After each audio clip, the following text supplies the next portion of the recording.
미들마치 제2권 노인과 청년 조지 엘리엇 지음 제15장 당신 말로는 까만 눈동자는 이제 떠나보냈고 파란 눈동자는 더 이상 당신 마음을 사로잡지 못한다면서요. 그런데 오늘 당신은 예전 우리가 보던 때보다 훨씬 더 넋을 빼앗긴 것처럼 보이네요. 아, 나는 가장 고운 미인을 새로운 향락의 거처마다 뒤쫓아가고 있거든. 이곳의 발자국, 저곳의 메아리들이 나를 보물 있는 곳으로 이끌어주네. 보라. 그녀가 몸을 돌린다. 불멸의 젊음이 필멸의 키와 모양으로 빚어져 별빛처럼 오래된 진실만큼이나 신선한 여러 이름을 지닌 자연이여. 자신을 위대한 역사가라고 고집스럽게 불렀던 한 사람이 있었다. 다행히도 그는 지금으로부터 120년 전에 이미 세상을 떠났기 때문에 오늘날 우리 살아있는 왜소함이 그 거대한 다리 아래를 오가는 거인군 가운데 한 자리를 차지하게 되었다. 그는 자신의 저술 가운데 특히 풍부한 논평과 곁길로 새는 이야기들을 가장 모방하기 어려운 부분이라 자랑했는데 그 중에서도 각권의 첫머리에 놓인 장들 마치 안락 의자를 무대 맨 앞까지 끌고 나와 힘있고 유려한 영어로 우리와 한껏 한가롭게 담소를 나누는 듯한 을 무엇보다도 자랑스러워했다. 그러나 필딩이 살던 시대에는 날들이 더 길었다. 시간이라는 것도 돈처럼 우리의 필요에 따라 측정되기 마련이니까 여름 오후는 한없이 널찍했고 겨울 저녁 시계의 초침은 더 천천히 움직였다. 뒤늦게 태어난 우리 역사가들은 그의 본을 따라 느긋하게 머물러 있을 수가 없다. 설령 그렇게 하더라도 우리가 나누게 될 잡담은 앵무새 집에서 접이식 의자에 걸터앉아 내뱉는 소리처럼 옹색하고 조급한 기색을 띨 가능성이 크다. 적어도 나에게는 풀어야 할 인간들의 삶이 너무 많고 그 살들이 어떻게 서로 짜이고 또 얽혔는지를 보여주어야 할 일이 산적해 있기 때문에 내가 동원할 수 있는 빛을 모두 이 한 폭의 직종을 위해 집중해야 한다. 그것을 온 우주라는 온갖 관련성의 유혹적인 지평선 위에 흩뿌릴 여유는 없다. 지금 내가 해야 할 일은 새로 이곳에 정착한 리드게이트를 그에게 조금이라도 관심이 있는 사람이라면 미들마치에 온 뒤 그를 가장 많이 본 사람보다도 더 잘 알 수 있게 소개하는 것이다. 누구라도 인정하겠지만 한 남자가 떠받들어지고 칭송받으며 시기와 조롱의 대상이 되고 누군가의 도구로 여겨지기도 하고 또 누군가에게는 사랑에 빠질 만한 남자 적어도 미래의 남편감으로 낙점될 수 있음에도 정작 그 자신은 실제로 거의 알려지지 않을 수 있다. 이웃들의 그릇된 추측을 표시하는 기호 묶음일 뿐 실질적으로는 알려지지 않은 채 남는 것이다. 하지만 리드게이트가 그저 그런 시골 의사는 아니라는 인상만은 대체로 퍼져 있었는데 그때 미들마치에서 그런 인상이란 그에게서 큰 일을 기대하고 있다는 뜻이기도 했다. 사실 누구네 집이나 가족 주치의는 하나같이 무척 유능한 분이었고 가장 까다롭고 난폭한 병들조차 길들이고 다루는 데 있어서 헤아릴 수 없을 만큼 뛰어난 재주를 가진 것으로 이해되고 있었다. 그 유능함의 증거는 좀 더 고등 직관에 속하는 것으로 부인 환자들의 굳건한 확신 속에 놓여 있었고 다른 어떤 반론으로도 공격하기 힘든 것이었다. 단지 그들의 직관이 또 다른 부인들의 직관과 정면으로 충돌한다는 점만 빼고 말이다. 웬치와 보양 위주의 치료법에서 의학적 진리를 본 어느 부인은 톨러와 체액을 줄이는 요법을 의학적 파멸로 여겼고 그 반대인 부인도 또 있었다. 그때는 피를 넉넉히 뽑고 물집을 잡는 영웅적 시대가 아직 저만치 사라진 것도 아니었고 더구나 병이라는 것을 통째로 어떤 나쁜 이름으로 불러버리고 주저없이 그에 맞는 처벌을 가하듯 치료하던 본격적인 이론의 시대가 지나간 것도 아니었다. 이를테면 모든 병을 반란이라 부르고 공포탄 따위로 쏘아대서는 안 되며 피를 곧장 뽑아야 한다고 말하는 식으로 말이다. 보양파와 체액 감소파는 모두 누군가에게는 똑똑한 의사들이었는데 사실 이것은 이 세상 어떤 재능에 대해서라도 겨우 할 수 있는 말과 다르지 않다. 아무리 상상력이 풍부한 사람이라도 리드게이트가 스프레그와 민친 박사 위급한 상황에서만 비로소 굴려오며 한낱 작은 희망조차 금화 한입값 서치를 하는 그 두 의사만큼이나 많이 알고 있을 거라고까지는 상상하지 못했다. 그럼에도 거듭 말하건대 리드게이트는 미들마치의 그 어떤 일반 계열의보다도 좀 더 보기 드문 인물이라는 인상이 퍼져 있었다. 그리고 그것은 사실이었다. 그는 이제 겨우 27살이었다. 많은 이들이 아직 그저 그런 사람으로 굳어지지는 않는 나이 달성할 것들에 대한 희망으로 가득하고 피해야 할 것들에 대해 단호한, 그래서 마몬이 절대로 자기 입에 재갈을 물리고 제 등에 올라타게 두지 않으리라 다짐하는 나이다. 오히려 자신이 마몬과 관계를 맺는 한 마몬이 자기의 전차를 끄는 말이 되어야 한다고 생각하는 시기이기도 했다. 리드게이트는 공립학교를 막 졸업했을 즈음에 고아가 되었다.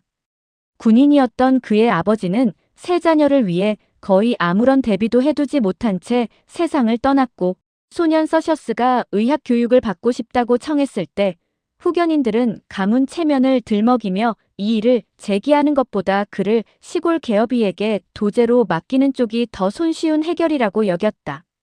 그는 흔치 않은 부류의 소년이었다. 비교적 일찍부터 자신이 분명한 방향성을 갖고 있다고 느꼈고, 아버지가 하던 일을 따라가서가 아니라 그 일 자체를 위해서 삶 속에서 특별히 하고 싶은 일이 있다고 마음을 정한 아이였다. 우리가 어떤 대상을 사랑하게 되어 그것을 향해 몸을 돌리게 되는 경우를 떠올려 보면 대개 어떤 아침이나 저녁 무렵을 기억하게 된다. 높은 의자에 올라가 아직 펼쳐본 적 없는 책을 꺼내 내려다보던 순간이라든가, 입을 반쯤 벌린 채 새로운 이야기꾼의 말을 듣고 있던 시간이라든가, 책이 없어 할 수 없이 자기 안에서 들려오는 목소리에 귀를 기울이기 시작했던 바로 그 순간 같은 것. 사랑의 가장 처음 흔적이 거기에 있다. 리드게이트에게도 그와 비슷한 일이 일어났다. 그는 머리가 빨리 도는 아이였고, 격한 놀이를 마치고 나면 금세 구석에 몸을 던져 손에 잡히는 책이라면 무엇이든 집어들고 불과 몇 분 안에 그 안으로 깊이 빨려 들어가곤 했다. 라셀라스나 걸리버 여행기라면 더 좋았지만 베일리 사전도 괜찮았고 외경이 딸린 성경이라도 좋았다. 조랑말을 타지 않을 때, 달리거나 사냥하지 않을 때, 혹은 어른들의 이야기를 듣지 않을 때는 아무튼 무언가를 읽어야 했다. 10살이 되었을 무렵 그는 이미 크리잘 혹은 기니화의 모험을 한 번 끝까지 읽었다. 그 책은 어린아이에게 먹일 우유 같은 것도 우유인 척하는 어떤 분칠된 대체품 같은 것도 아니었다. 그리고 그때 벌써 책이란 결국 어떤 한 종류의 물질에 지나지 않으며 실제 삶은 지루하고 멍청하다는 생각이 그에게 떠오르기도 했다. 학교 공부는 그 생각을 크게 바꾸어 놓지 못했다. 그는 고전과 수학을 하기는 했지만 그 분야에서 뛰어난 학생은 아니었다. 사람들은 그에 대해 이렇게 말하곤 했다. 리드게이트는 마음만 먹으면 뭘 못할 게 없다. 하지만 그는 아직까지 어느 것 하나를 정말 해보고 싶은 것으로 삼지도 않았고 눈에 띄는 일을 하겠다고 마음먹지도 않았다. 그는 건장한 육체를 갖고 있었고 이해력이 빨랐지만 아직 어느 불꽃도 그의 안에서 지적 열정을 지펴 올리지는 못했다. 지식이란 겉핥기 정도면 충분히 다룰 수 있는 아주 피상적인 것일 뿐이라고 여겼다. 어른들의 대화를 들어본 바에 따르면 그는 이미 성인으로 사는데 필요한 것 이상을 알고 있는 것처럼 보였다. 아마 이것은 그 당시 값비싼 교육의 흔한 결과였을 것이다.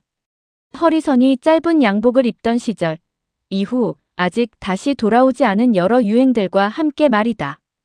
그러던 어느 방학에 비 오는 날이 그를 작은 집안 서재로 밀어넣었다. 그는 자신에게 조금이나마 새로울 만한 책을 다시 찾아보려 했지만 헛수고였다. 어쩌면 먼지가 뽀얗게 앉은 회색 종이 표지에 누렇게 바랜 라벨이 붙어있는 책들, 옛 백과 사전의 여러 권들을 꺼내 들지 않는다면 그는 그 책들을 한 번도 건드린 적이 없었다. 적어도 그것들을 휘저어 보는 것은 그에게 새로운 일일 터였다. 책들은 가장 높은 선반에 있었고 그는 의자 위에 올라가 그것들을 꺼내 내려야 했다. 그런데 사람이란 이상하게도 임시로 꾸린 자세 읽기에 썩 편해 보이지 않는 자세에서 오히려 책을 펼쳐 읽게 마련이다. 그가 처음 꺼낸 책을 펼쳤을 때 눈앞에 펼쳐진 페이지는 해부학 항목 아래였고 그에게 처음 눈에 들어온 구절은 심장의 판막에 관한 것이었다. 그는 어떤 종류의 판막에도 그다지 익숙하지 않았지만 라틴어 VALVA가 접이문이라는 뜻이라는 것쯤은 알고 있었다. 그리고 바로 그 틈새를 통해 인간의 몸속에 정교하게 맞물린 기계 장치가 있다는 첫 생생한 인식이 번개처럼 스며 들어왔다. 그의 교양 교육은 당연히도 고전 작품 속 외설적인 부분들을 읽을 자유는 넉넉히 남겨두었지만 그의 내부 구조와 관련해서는 그저 막연한 비밀스러움과 외설성 정도만을 남겨둔 탓에 그의 상상은 거의 어떤 편견도 갖지 않은 상태로 남아있었다. 그래서 그가 알기로는 자기의 뇌가 관자놀이에 달린 작은 주머니 속에 들어있는지도 몰랐고 피가 어떻게 순환하는지에 대해 지폐가 어떻게 금을 대신하는지 이상으로 상상해 본 적도 없었다. 그러나 마침내 소명의 순간이 찾아왔고 그가 의자에서 내려오기 전에 이미 세상은 그에게 새로 만들어지고 있었다. 말뿐인 무지를 지식이라고 믿었던 탓에 그 말들이 판자로 칸막이에 놓았던 광대한 공간들 속에서 끝이 없는 과정들이 일어나고 있다는 예감이 자리 잡기 시작한 것이다. 그때부터 리드게이트는 자신의 안에서 지적 열정이 자라나는 것을 느끼기 시작했다. 우리는 한 남자가 한 여자에게 빠져들어 결국 그녀와 결혼하게 되거나 아니면 비극적으로 영영 헤어지게 되는 과정을 몇 번이고 되풀이해 이야기하는 것을 전혀 두려워하지 않는다. 제임스 1세가 여인의 만들미와 아름다움이라고 불렀던 것, 그에 대해 묘사하는 일이나 트루바두르들의 오래된 현을 울려대는 노래를 듣는 일에 우리는 좀처럼 실증을 내지 않는다. 하지만 부지런한 사유와 자잘한 욕망의 인내 어린 포기가 아니고서는 결코 얻을 수 없는 또 다른 종류의 만들미와 아름다움에 대해서는 어떠한가? 우리는 그것에 관해서는 상대적으로 무관심한 편이 아닌가? 이 열정의 이야기에서 역시 전개는 가지각색이다. 때로는 영광스러운 결합으로 끝나지만 때로는 좌절과 최후의 이별로 끝난다. 그리고 종종 그 비극적 결말은 트루바두르가 노래하던 그 다른 열정과 뒤얽혀 있게 마련이다. 넥타이 매는 방식만큼이나 그들의 일상 경로가 이미 정해져 버린 채 각자의 직업을 수행하고 있는 수많은 중년 남자들을 떠올려 보라.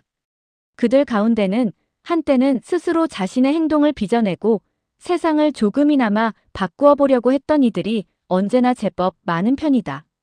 그들이 어떻게 해서 평균적인 모양으로 깎여나가 12씩 묶어서 포장해 팔기 좋은 상태가 되었는지에 대한 이야기는 거의 그들 자신의 의식 속에서도 들려진 적이 없다. 젊은 날에 후한 마음으로 했던 무보수의 헌신이 다른 젊은 사랑의 열정이 식어가듯 알아채지 못할 만큼 조금씩 식어갔기 때문이다.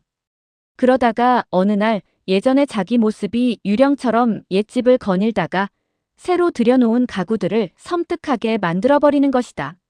세상에 이보다 더 미묘한 변화 과정이 또 있겠는가? 처음에는 그 변화의 공기를 자신도 모르게 들이마셨을 것이다. 당신이나 나 역시 어쩌면 그들에게 수능적인 거짓을 내뱉거나 어리석은 결론을 늘어놓을 때마다 우리의 숨결 일부를 그들을 오염시키는 쪽으로 내보냈을지도 모른다. 혹은 어쩌면 그 변화는 어느 여인의 한 번 스치는 눈빛의 떨림을 타고 찾아왔는지도 모른다.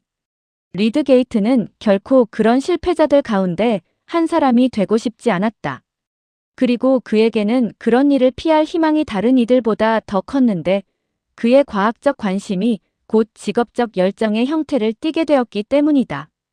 그는 자신의 생계를 책임질 일이 그 자체로 신념의 대상이 될 수 있다는 젊은이 특유의 믿음을 가지고 있었고 도제 생활이라 불리는 임시방편의 입문 과정으로도 그 믿음은 꺾이지 않았다. 그는 런던과 에든버러, 파리에서 학업을 이어갈 때도 의학이라는 직업이 제대로 된 형태로 존재할 수만 있다면 그것은 세상에서 가장 훌륭한 직업일 것이라는 확신을 품고 있었다.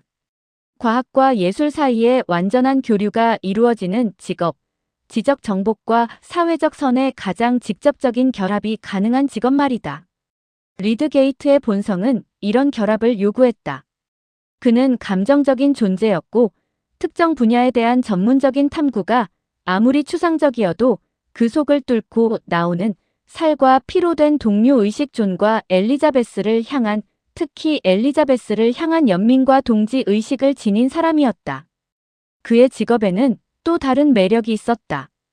개혁이 필요했고 누군가 그 안에 뒤엉켜 있는 탐욕스러운 장식물과 온갖 가식들을 단호히 거부하고 진짜지만 아무도 요구하지 않는 자격을 갖춘 사람이 될 기회가 있었던 것이다.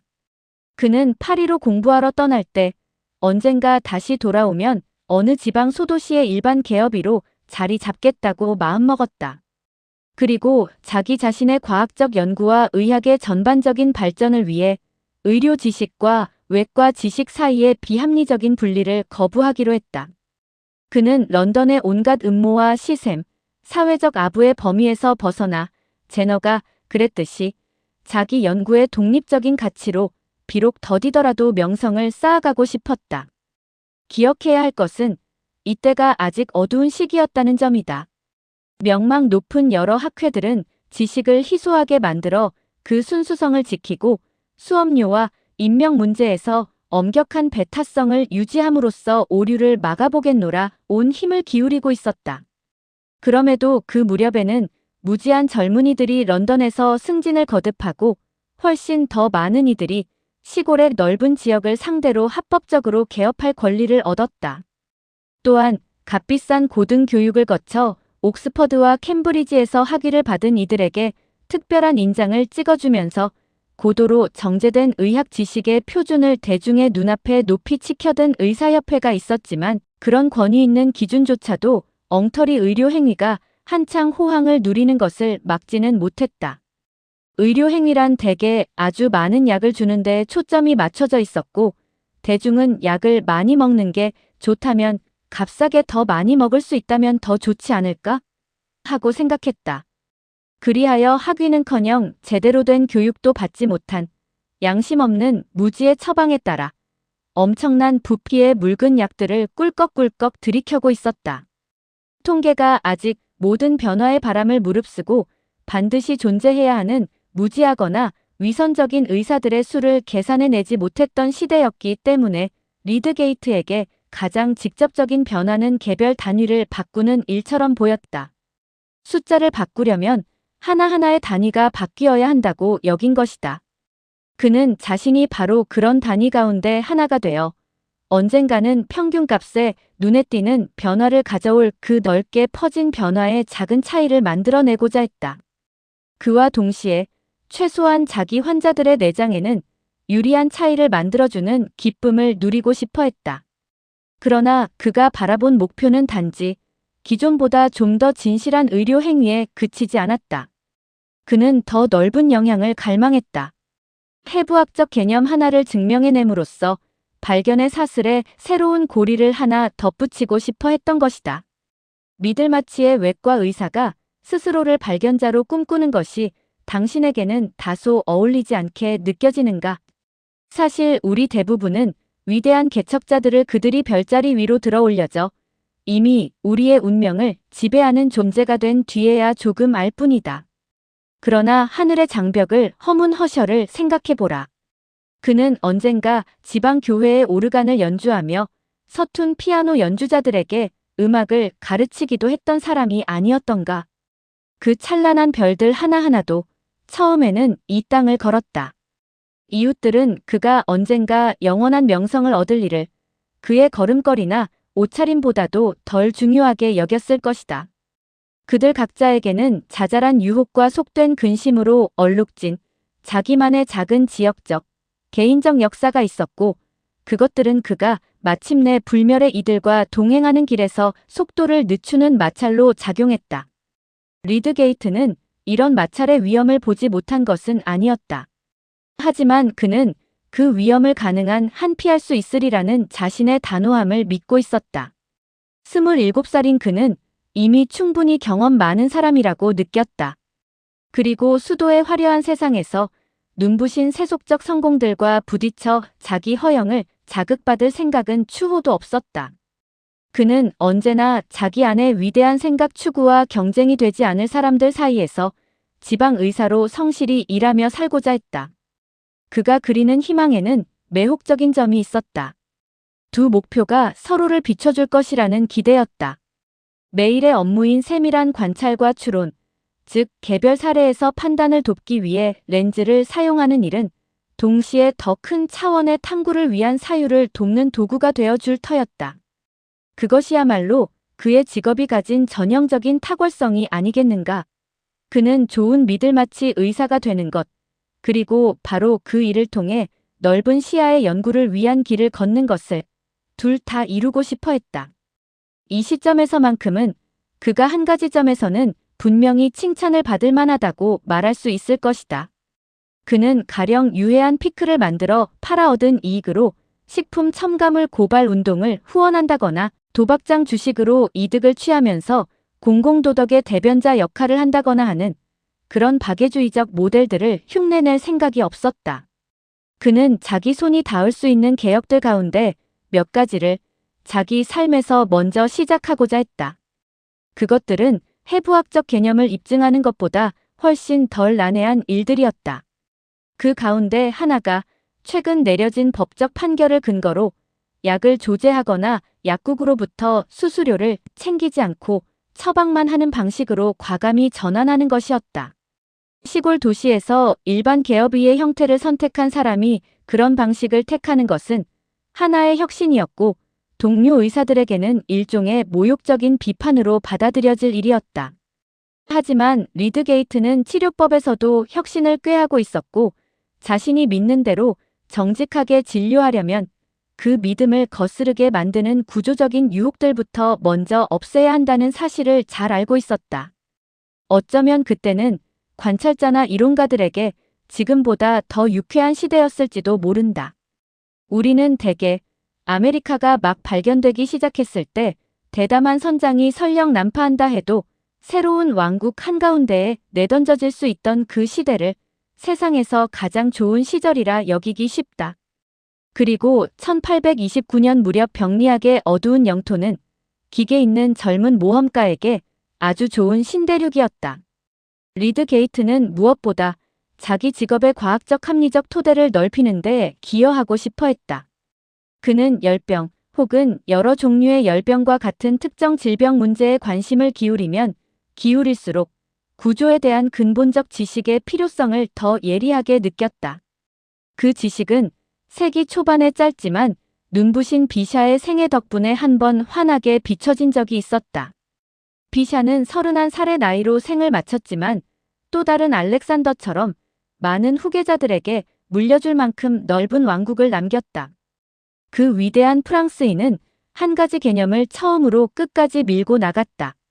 생명체를 근본적으로 고려할 때 그것은 여러 기관들의 연합체가 아니며 개별 기관들을 따로따로 연구한 뒤 일종의 연방으로 묶듯이 이해해서는 안 된다는 것이다. 오히려 그것은 일정한 기본 조직들 조직 티슈이라는 기본 물질들로 이루어져 있고 뇌, 심장, 폐 같은 여러 기관은 지배방들이 나뉠 때 나무, 철, 돌, 벽돌, 아연 등 여러 재료들이 서로 다른 비율로 쓰이는 것처럼 이 기본 조직들이 서로 다른 비율로 결합하여 만들어진다는 개념이었다. 각 재료가 고유의 성질과 비율을 갖고 있는 것처럼 각 조직도 고유한 성질을 지니고 있다. 그러니 누가 집 전체나 그 부분들을 이해하고 평가할 수 있겠는가? 구조의 약점과 보수 방법을 알기 위해서는 재료의 성질부터 알아야 한다. 비샤가 여러 조직을 세밀하게 연구하며 다듬어낸 이 개념은 의료 문제에 있어서도 마치 석유 램프가 비추던 거리 위에 가스등이 켜진 것처럼 작용했다. 새 연결 지점들이 드러나고 그동안 보이지 않던 구조적 사실들이 눈에 들어오기 시작했으며 그것들은 질병의 증상이나 약물의 작용을 고려할 때 반드시 함께 생각해야 할 요소가 되었다. 하지만 양심과 지성에 기대는 결과는 언제나 더디게 일을 한다. 1829년 말 이 시점에도 대부분의 의료 행위는 여전히 예전 길을 당당히 혹은 비틀거리며 걸어가고 있었다. 그리고 비샤의 작업이 이끌었어야 마땅한 과학적 과제들이 아직 여전히 그대로 남아 있었다. 이 위대한 예언자는 살아있는 유기체에서 조직을 해부학적 분석의 최종 단위, 더 이상 나눌 수 없는 사실로 보는 것 이상으로 나아가지는 못했다. 하지만 어느 다른 사람의 마음에는 이런 질문이 떠오를 수 있었을 것이다. 이 조직들이 모두 공통의 출발점을 가지고 있지는 않을까? 당신네의 세틴, 거즈, 그물천, 공단, 벨벳이 모두 날씨리 그대로인 누에고치에서 출발하듯이 말이다. 여기 또 하나의 빛이 있었다. 마치 산소, 수소, 불꽃과도 같은 빛이 사물의 가장 미세한 결까지 드러내며 이전의 설명들을 죄다 다시 쓰라고 요구하는 것이다. 비샤의 작업을 잇는 이러한 새로운 사유의 흐름에 이미 유럽 전역의 여러 정신들이 떨리며 반응하고 있었고 리드게이트는 바로 그 흐름에 매료되어 있었다. 그는 살아있는 구조의 더 밀접한 연관성을 증명해내고 사람들의 생각을 참된 순서에 따라 좀 더 정확하게 규정하는 데 도움이 되고 싶어 했다. 그 작업은 아직 완전히 이루어지지 않았고 준비 작업만이 그것을 활용할 줄 아는 이들을 기다리며 남아 있었다. 원초적 조직이란 무엇인가? 리드게이트는 문제를 이렇게 표현했다. 대답이 기다리고 있는 방식과는 조금 달랐지만 정답을 빗나간 질문은 많은 탐구자들의 숙명이기도 하다.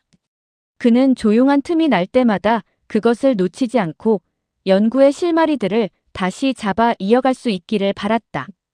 그리고 부지런한 적용을 통해 얻어질 많은 암시들 회복할 뿐 아니라 현미경 역시 새롭게 신뢰받으며 연구에 활용되기 시작하고 있었기 때문이다를 통해 실마리를 얻고자 했다. 이것이 리드게이트가 자신의 미래를 설계한 방식이었다. 미들마치를 위해서는 작지만 좋은 일을 하고 세상을 위해서는 큰 일을 남기려는 계획. 이 무렵 그는 분명 행복한 사내였다.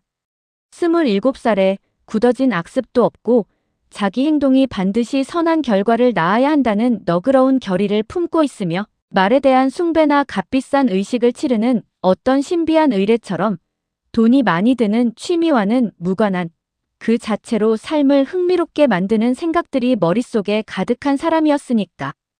그의 개업 비용을 제하고 남은 800파운드로는 그런 취미를 유지하는데 필요한 비용을 대기에는 턱없이 모자랐을 것이다. 그는 지금 누군가의 인생을 두고 내기를 걸어본다면 꽤 재미있는 물건이 될 법한 출발점에 서 있었다. 부업을 좋아하는 어떤 신사가 고된 목적의 복잡한 확률 환경의 온갖 방해와 도움, 사람 속의 미세한 균형들이 만들어내는 헤엄쳐 목적지에 닿을지 아니면 급류에 휩쓸려 갈지를 제대로 헤아릴 수만 있다면 말이다. 리드게이트의 성격을 아주 가까이서 알고 있다고 해도 위험이 사라지지는 않았을 것이다. 성격도 마찬가지로 하나의 과정이고 전개 중인 무엇이기 때문이다. 그는 여전히 만들어지는 중이었다. 미들마치 의사로서도 불멸의 발견자로서도 그리고 그의 장점도 단점도 모두 수축되거나 팽창할 여지가 있었다. 그의 단점들이 당신이 그에게서 흥미를 거두는 이유가 되지 않기를 바란다. 우리에게 소중한 친구들 가운데에도 과도한 자신감과 경멸을 숨기지 못하는 사람이 한둘쯤은 있지 않은가. 뛰어난 정신이 어딘가 평범한 얼룩을 지닌 채 여기저기 고집스러운 편견으로 조금 마르고 튀어나와 있으며 진정한 에너지가 순간적인 유혹에 끌려 잘못된 물길로 흘러 들어가기 쉬운 사람 말이다. 이 모든 말은 리드게이트에 대해서도 적용될지 모른다. 다만 이런 말들은 아담을 이야기하면서도 성도들의 마음에 상처를 주고 싶지 않아 도무지 구체적인 표현을 쓰지 못하는 아주 공손한 설교자의 완고거법에 가깝다. 그 완고거법이 증류해낸 구체적인 잘못들은 각자 또렷한 얼굴을 가지고 있다. 각자의 말투와 억양, 표정을 지닌 채 서로 다른 많은 연극에서 각기 다른 역할을 맡아 채우고 있다. 우리의 허영심이 제각기 다른 코를 가진 것처럼 모든 자만심이 똑같은 자만심은 아니다. 그것은 성격의 아주 작은 차이들 우리 각자가 서로에게서 조금씩 다른 그 작은 정신적 구조의 차이과 함께 달라진다. 리드게이트의 자만심은 오만한 종류였다. 희죽거리거나 귀찮게 참견하는 법은 없었지만 자신의 주장에는 언제나 묵직한 무게가 실려 있었고 어리석은 사람들을 향해서는 넉넉한 동정을 품은 채 그들이 자신에게 어떤 힘도 행사하지 못할 것이라는 확신 속에서 친절한 경멸을 드러내곤 했다. 그는 파리에 있을 때 생시모니스트들이라는 사상운동에 가담해 그들 자신의 교리 몇 가지를 향해 그들을 돌려세우는 일을 해볼까 생각한 적도 있었다. 그의 모든 단점은 이와 비슷한 색을 띠고 있었다. 그의 잘못들은 잘생긴 바리톤 목소리를 가지고 있고 옷이 몸에 잘 떨어지며 평소의 몸짓에서도 선천적인 품격이 묻어나는 사람에게서 나타날 법한 그런 종류의 것이었다. 그렇다면 그런 사람에게 도대체 평범한 구석이 어디 있다는 거죠? 어떤 젊은 여인이 그의 태어난 우아함에 매혹되어 이렇게 묻는다. 그렇게 교양 있고 사회적 지위를 얻고자 야심을 품으며 사회적 의무에 대해 그토록 너그럽고 남다른 생각을 가진 사람에게 도대체 어떻게 평범함이 있을 수 있나요? 하지만 천재에게도 때로는 아주 특정한 주제에서 터무니없는 우둔함이 드러나는 법이듯이 사회적 유토피아의 도래를 누구보다 바라면서도 그 속의 가벼운 즐거움에 대해서는 오펜바흐의 음악이나 최신 버를레스크의 번뜩이는 말장난 수준을 넘지 못하는 사람들이 많은 것처럼 그에게도 평범함은 충분히 자리를 잡고 있었다. 리드 게이트의 평범함은 그의 편견이라는 피부색 속에 숨어 있었다.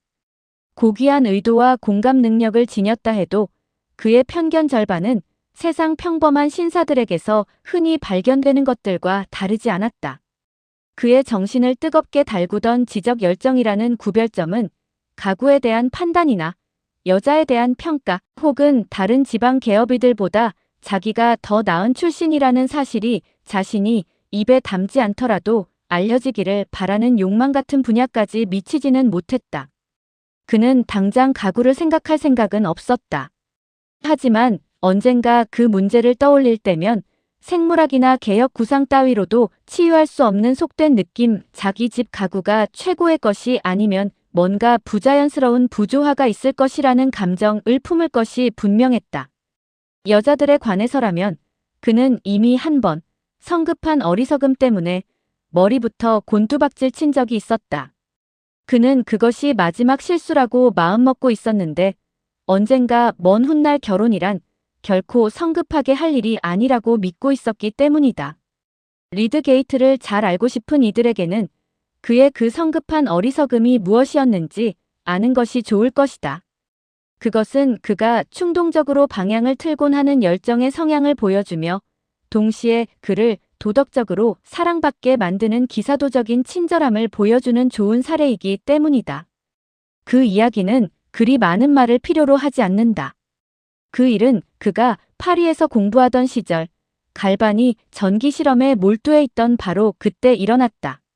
어느 날 저녁 그는 실험에 지쳐 필요로 하던 사실들을 끌어내지 못한 탓에 그 힘들고 신비로운 설명되지 않은 충격 아래 놓인 개구리와 토끼들을 잠시 쉬게 내버려 두고 생마르탱 문포르트 생마르탱 극장으로 저녁을 마저 보내러 갔다. 거기에서는 그가 이미 여러 번 본 적 있는 멜로드라마가 공연 중이었다. 그를 끌어당긴 것은 공동 집필자의 기발한 작품 구성 때문이 아니었다. 극중에서 연인이자 악역 공작을 착각하여 그를 찌르는 여주인공 역을 맡고 있는 한 여배우에 대한 매력 때문이었다. 리드 게이트는 이 여배우를 사랑하고 있었다. 한 남자가 자신이 결코 말을 걸 수 있으리라고 기대하지 않는 여자를 사랑하는 방식으로. 그녀는 프로방스 출신이었고 검은 눈동자와 그리스 조각 같은 옆모습, 둥글고 위험 있는 몸매를 지니고 있었다. 젊음 속에서도 온화한 모성성이 배어나오는 그런 미인이었다. 그녀의 목소리는 부드러운 비둘기 울음처럼 들렸다. 그녀는 얼마 전에야 파리에 왔고 남편이 무대 위에서 함께 그녀의 불운한 연인 역을 맡고 있었다. 그녀는 덕성 있는 평판을 누리고 있었다. 도덕적으로는 흠잡을 데가 없었고 다만 연기에 있어서만 좋다고만 할 수는 없는 수준이었다. 그러나 관객들은 그 정도로 충분히 만족하고 있었다. 리드 게이트가 가진 유일한 휴식은 이 여인을 보러 가는 일이었다.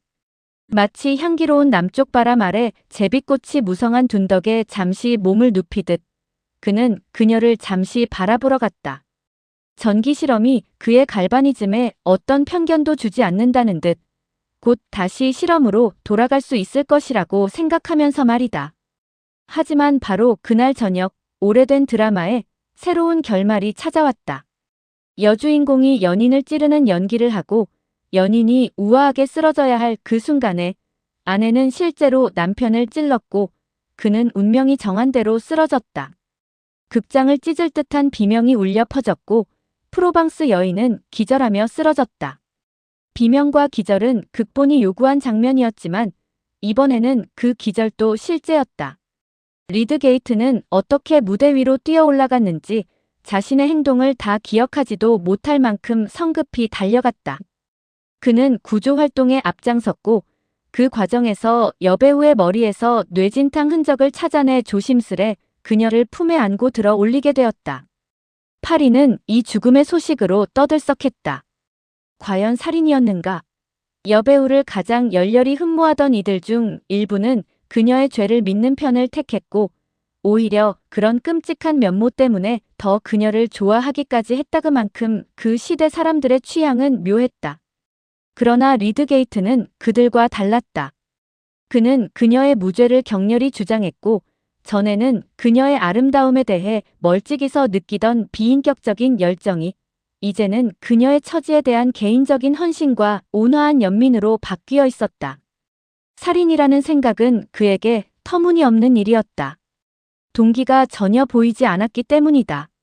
젊은 부부는 서로를 무척 아끼는 사이라고 알려져 있었고 살인으로 이어진 우연한 발 미끄러짐 사례가 전례 없는 일도 아니었다.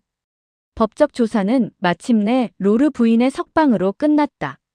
그 즈음이 되자 리드 게이트는 이미 여러 차례 그녀를 만났고 그녀가 점점 더 사랑스럽게 느껴지기 시작했다.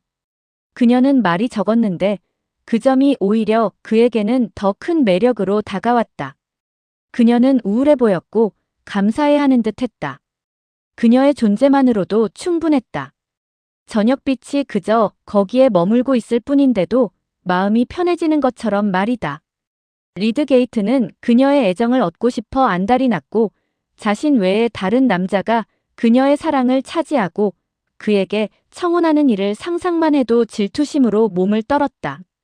그러나 로르는 포르트생 마르탱에서의 출연 계약을 다시 이어 그 치명적인 사건 덕분에 더 인기를 누리게 될 수 있었음에도 아무 예고 없이 파리를 떠났다. 그녀는 작은 팬들의 궁정을 버리고 떠났다. 아마도 누구도 깊게 쫓아 나서지는 않았을 것이다.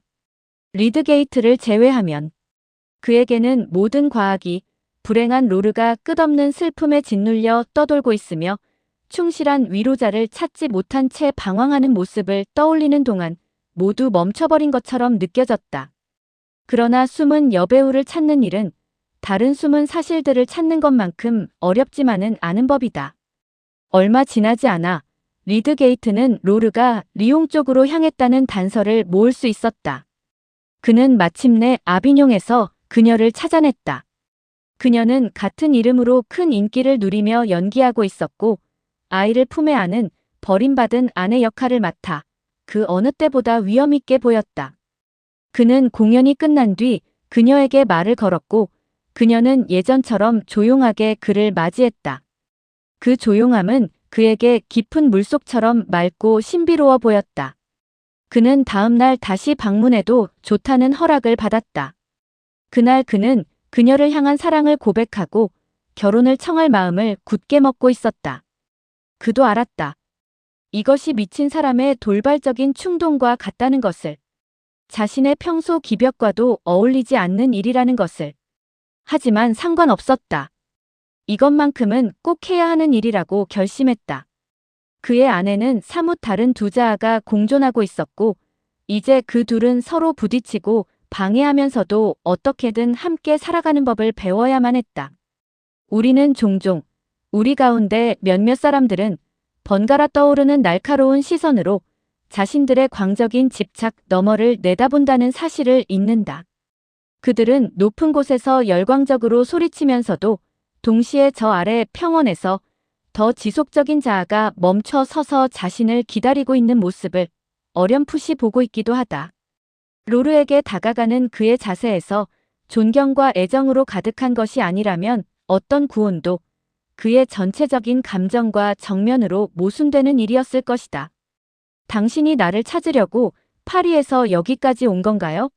그녀는 다음 날 팔짱을 낀 채 그 앞에 앉아 길들여지지 않은 되새김질 동물이 낯선 대상을 바라보듯한 눈으로 그를 보며 말했다. 영국 남자들은 모두 그렇게 하나요? 당신을 보지 못하고는 살 수가 없어서 왔습니다. 당신은 외롭습니다. 저는 당신을 사랑합니다. 당신이 제 아내가 되어달라고 허락해 주길 바랍니다. 기다리겠습니다. 하지만 저 말고 다른 누구와도 결혼하지 않겠다고 약속해 주셔야 합니다. 로르는 잠시 그를 바라보았다. 그녀의 장엄한 눈꺼풀 아래에서 우울한 빛이 흘러나왔다. 그 빛을 바라보는 동안 리드게이트의 가슴은 황홀한 확신으로 가득 찼고 그는 그녀의 무릎 가까이에 꿇어앉았다. 한 가지 말씀드릴 게 있어요. 로르가 비둘기 울음 같은 목소리로 팔짱을 풀지 않은 채 말했다. 제 발은 정말로 미끄러졌어요. 압니다, 압니다. 리드게이트가 그녀를 진정시키려는 듯 말했다. 그건 불행한 사고였어요. 끔찍한 불행이었죠. 그래서 제가 더더욱 당신께 매여버린 겁니다. 로르는 다시 잠시 침묵했다가 천천히 말했다. 하지만 난 그럴 생각이었어요. 튼튼한 남자인 리드게이트는 창백해졌고 몸을 떨었다. 잠시 동안 시간이 멈춘 듯 했다. 그는 일어나 그녀에게서 떨어진 곳에 서서야 겨우 말을 이을 수 있었다. 그렇다면 비밀이 있었군요. 마침내 그는 거의 격앙된 목소리로 말했다. 그가 당신에게 잔인했습니까? 당신은 그를 증오했나요? 아니요.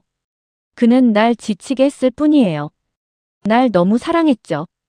그는 파리를 떠나 내 고향으로 가기를 원치 않았어요. 그게 마음에 들지 않았어요.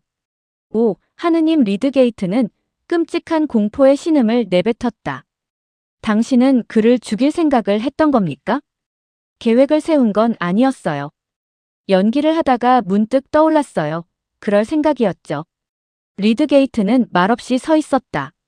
모르는 사이 모자를 손에 꼭 쥐고 그녀를 바라보았다.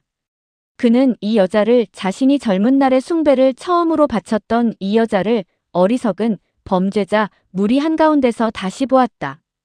당신은 착한 청년이에요. 그녀가 말했다. 하지만 난 남편이란 존재를 좋아하지 않아요. 다시 남편을 두는 일은 없겠죠.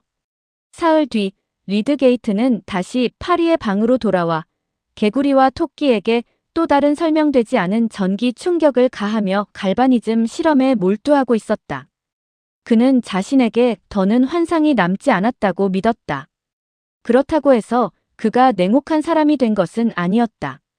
그의 마음에는 여전히 넘쳐나는 친절함이 있었고 인간의 삶이 더 나아질 수 있다는 믿음이 있었다. 그러나 그는 이제 무엇보다 자신의 판단을 신뢰할 수 있다는 생각을 하게 되었다. 그는 이제 경험 있는 사람이 된 것이다. 앞으로는 여자를 철저히 과학적인 시선으로만 바라보고 미리 정당화할 수 있는 기대 외에는 아무것도 품지 않겠다고 다짐했다. 미들마치에서는 누구도 방금 희미하게나마 그려진 리드게이트의 과거를 상상할 수 없었다. 그리고 사실 그곳에서 존경받는 시민들이라고 해서 다른 사람들보다 특별히 더 강렬하게 자기 감각으로 직접 감지되지 않는 것을 정확하게 재현하려고 애쓰는 부류도 아니었다. 그 도시의 젊은 처녀들뿐 아니라 수염이 희끗해진 노인들 역시 새로운 사람을 만나면 이 사람이 내 목적에 어떻게 쓰일 수 있을까? 그를 성급히 추측하는 데 바빴으며 그 사람이 어떤 과정을 거쳐 그런 도구로 빚어졌는지에 대해서는 아주 흐릿한 지식만으로도 만족했다. 사실 미들마치는 리드게이트를 집어삼킨 뒤 아주 편안하게 자기 것으로 소화해버릴 수 있으리라 기대하고 있었다. 마침